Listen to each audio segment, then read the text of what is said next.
Hello Guardians, it is Ebontis here.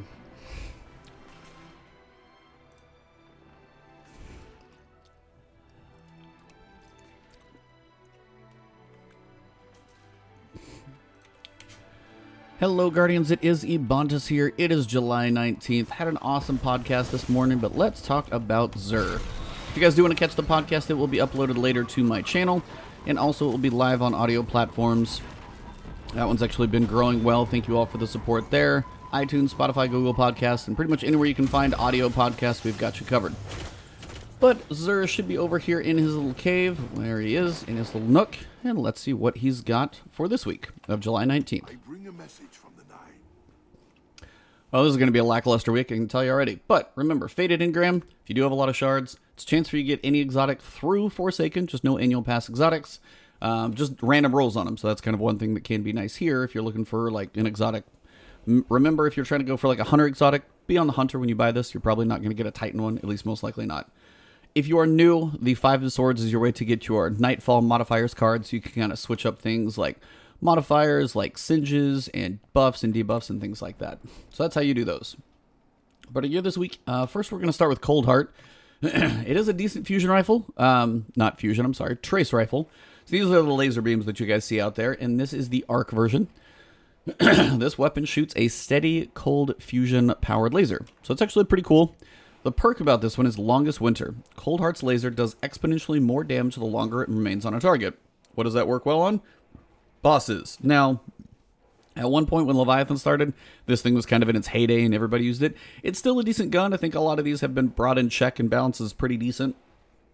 But if for some reason you don't have this, you're new, it is definitely something you want to add to your collections, because there are times these tracer rifles really get kind of like a little bit of a tweak and they do well. So if you don't have this one, it's a pretty legit gun to use for sure. Also a lot of fun, just, you know, holding that laser beam on somebody and just melting their health down a little bit. If you get a couple people, say an arc burn, something like that, it's a nice special weapon to have as an option. Exotic armor is pretty lackluster this week, but we'll cover it real quick. Starfire protocol for the Warlocks. We've got Fusion Harness. Fusion Grenades have an additional charge and recharge from empowered weapon damage. Fusion Grenade kills Grant Rift energy. So if you're using your Rift and you're using an empowering Rift, your damage is going to start to charge up, your recharge your grenade energy. And Fusion Grenades, you have 2 of them instead of 1. So they did tweak it a little bit. It used just to be 2 grenades, but now actually using an empowered Rift is going to basically really boost your energy there. And then Fusion Grenade kills Grant Rift energy. So it's kind of a nice cyclical rotation. Both the Rift and the Grenade are kind of buffing each other. You've got unflinching hand cannon aim, sidearm aim, and machine gun aim. This isn't bad if you're working on some bounties, because hand cannons we know are pretty popular in PvP. You got pulse rifle and sidearm reserves. Primary reserves really don't do much for me, so that's kind of where it's at. Aeon Swift for the hunters. Sadly, the whole Aeon class is not really that powerful. I wish they were kind of basically all completely redone. Aeon Energy. Dodging grants the following to nearby Aeon cult allies. So if somebody else is wearing an Aeon piece of armor, has some benefits to grant grenade energy to warlocks, melee energy to titans, and dodge energy to hunters. So if there's hunters dodging all around each other, I'm sure you'd probably help each other out quite a bit. If you're not wearing it, you get a fraction of the shared energy, but you do get a tiny bit if you're close by. Perks this week, we've got Shotgun Loader, Impact Induction, Momentum Transfer. Grenade Launcher Scavengers, never a bad thing, as grenade launchers are in a pretty good spot. Rocket launchers as well, but grenades pretty much outshines that every day. So, Aeon Swift, meh. But if you just need to complete your collection, you may as well buy it for some shards. Finally, Eternal Warrior.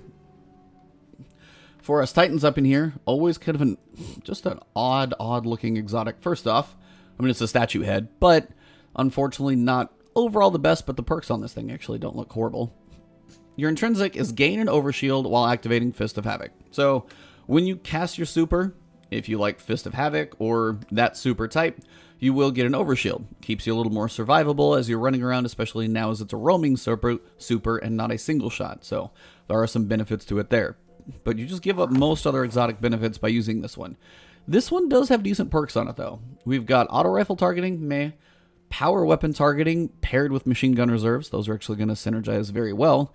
And you've got enhanced bow targeting. So if anybody's using Hush or working on Hush with your bows, this is actually not a bad thing just for you Titans if you're grinding this thing out, just to get that little extra burst of targeting when it comes to your bows. And if you are working on using Hush or trying to get better at it, this is actually a way that's going to give you a little more of that targeting acquisition. That's probably going to be a good thing for you to use.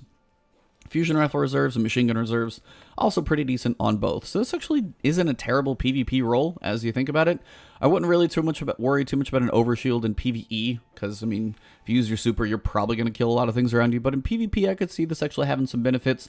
And the rolls aren't bad here, but these are more PvE rolls. I might go fusion rifle reserves and bows, or who knows what. But you got some options here. Again, the exotic itself is not the best, definitely not high on any charts. Pretty specific one-time use, but outside of that, it's an okay set of perks. But that's all we got for Xur. It's a short, quick video. If you guys didn't catch the Last Word podcast, it was a fun one. We had Wilhelm Scream on. If you haven't seen him, check out his channel and him on Twitter. I'll put a link in the description below for that. But the Last Word, you can catch that on all audio platforms. I do host the RSS feed through anchor.fm, but it's on like Spotify, iTunes, Google Podcast, lots of stuff. So you guys can check that one out. Had a lot of fun this week, and next week we will have the guest, the Red Queen. She is on Twitch. She is awesome. Ultra nice. Met her at GuardianCon, so she will be on next week. So if you haven't subscribed to the channel yet, hit the sub button right there and the alert bell. That'll keep new videos of mine coming to you. But you guys can also find me on Twitch when you get to see my antics live, usually the fails, as I work on some videos.